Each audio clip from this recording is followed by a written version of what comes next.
nunca hemos visto nada igual. Palabra del Señor. Gloria a ti, Señor. Rezamos una Ave María. Nuestra muerte. Amén. Nos sentamos. La unión de todas estas lecturas es la fe y el deseo de glorificar a Dios por un lado y también de hacer apostolado con el prójimo por otro lado.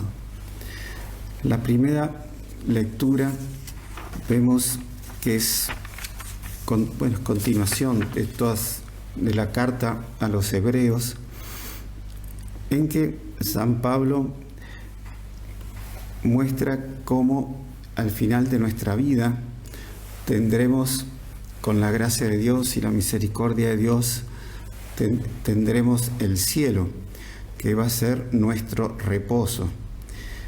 Y San Pablo habla del reposo de Dios. Es evidentemente que Dios no se cansó cuando hizo la creación, sino que en el último día, el séptimo día, fue el día dedicado a la contemplación de toda la obra que había hecho. Es así como también a lo largo de la semana tenemos el domingo, que es el día dedicado a la oración, a la misa, a la contemplación, al recogimiento, que es el reposo del alma. Y cuanto más la persona tiene fe y más amor de Dios, más su alma va a quedar en reposo. No fue así lo que hicieron los judíos en el desierto, que se olvidaron de las obras que Dios había hecho, fueron perdiendo la fe y se sublevaron contra Moisés. Y por eso Dios les dice: entonces juré en mi indignación, jamás entrarán en mi reposo. O sea, toda esa generación que salió de Egipto murió en el desierto, no entró a la tierra prometida salvo Josué. Entonces, ese reposo de Dios es la contemplación, es la vida interior, la vida espiritual, la vida de oración, que nosotros nunca debemos perder, por más que sean abrumadoras todas nuestras actividades. Y tampoco podemos olvidar todo el bien que Dios, Jesús, la Virgen, nos ha hecho a lo largo de toda nuestra vida, que son gracias que fuimos recibiendo y que cuando disminuimos en la fe vamos olvidando esas gracias. Por eso dice el Salmo: no olvidemos las proezas del Señor. Lo que hemos oído y aprendido, lo que nos contaron nuestros padres, lo narraremos a la próxima generación, son las glorias del Señor y su... Dice: así no serán como sus padres, una raza obstinada y rebelde, una raza de corazón inconstante y de espíritu infiel a Dios. Vemos en el Evangelio las dos actitudes. Por un lado, los judíos fieles a Jesús, que están llenando la casa en Cafarnaún, y de pronto había tanta gente que llenaba toda la casa y salía por la puerta principal para afuera. Y esos 4 que llevaban en la camilla al paralítico, ellos eran personas de fe y que no se achicaron, se podía decir, con toda la gente que había y la gente que no quería darles paso, y que subieron a la terraza y abrieron un agujero, calcularon dónde estaría Jesús y bajaron al paralítico con las cuerdas para dejarlo frente a Jesús. O sea, una osadía tremenda, una cosa impresionante. Imagínense el susto de las personas, el polvo cayendo, las tejas, las bueno, el barro con que estaban hechas las casas. Fue todo un jaleo dentro de la casa ahí en Cafarnaúm. Y ahí Jesús le dice, al ver la fe de esos hombres, Jesús dijo al paralítico, hijo, tus pecados te son perdonados.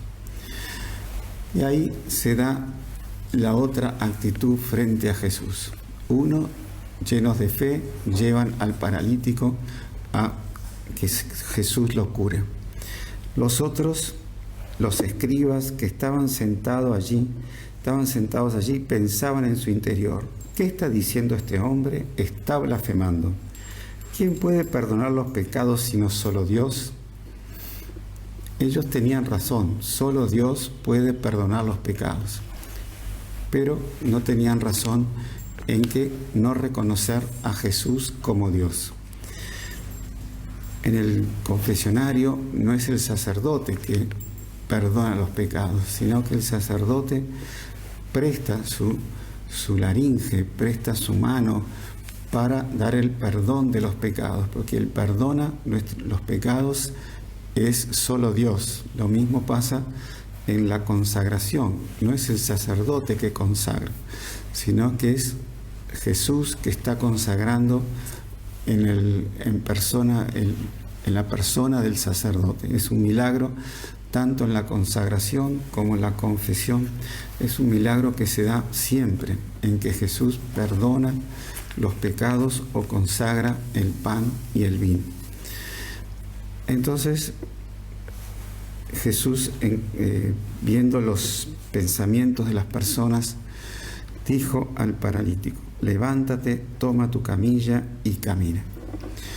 Y el paralítico salió con su camilla y se fue a su casa.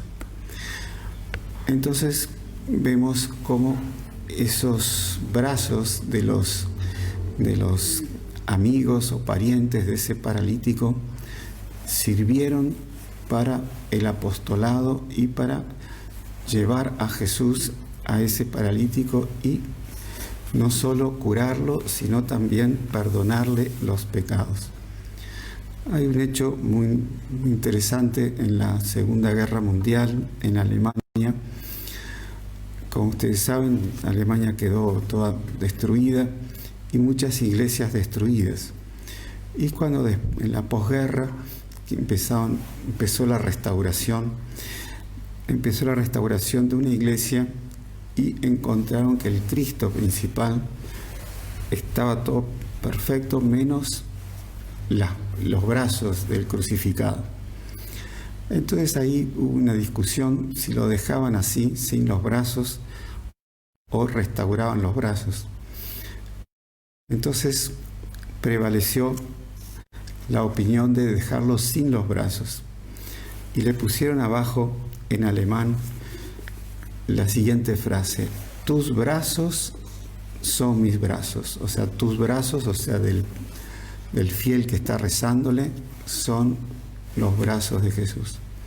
Fue así como esos amigos del paralítico le llevaron al paralítico, que el enfermo es una representación de Jesús, para que Jesús lo cure. Entonces también Jesús necesita de nuestros brazos para el apostolado con los otros, para hacerle el bien a los otros. Entonces pidamos mucho a la Santísima Virgen, hoy al Sagrado Corazón de Jesús, que es el símbolo de la misericordia hacia los hombres pecadores, de tener ese fervor, esa fe, de siempre recordar las gracias recibidas y esa fe siempre en aumento y expandiéndola hacia nuestro prójimo. Pidamos esa gracia al Sagrado Corazón de Jesús y al Inmaculado Corazón de María. Ave María Purísima. Sin pecado concebida.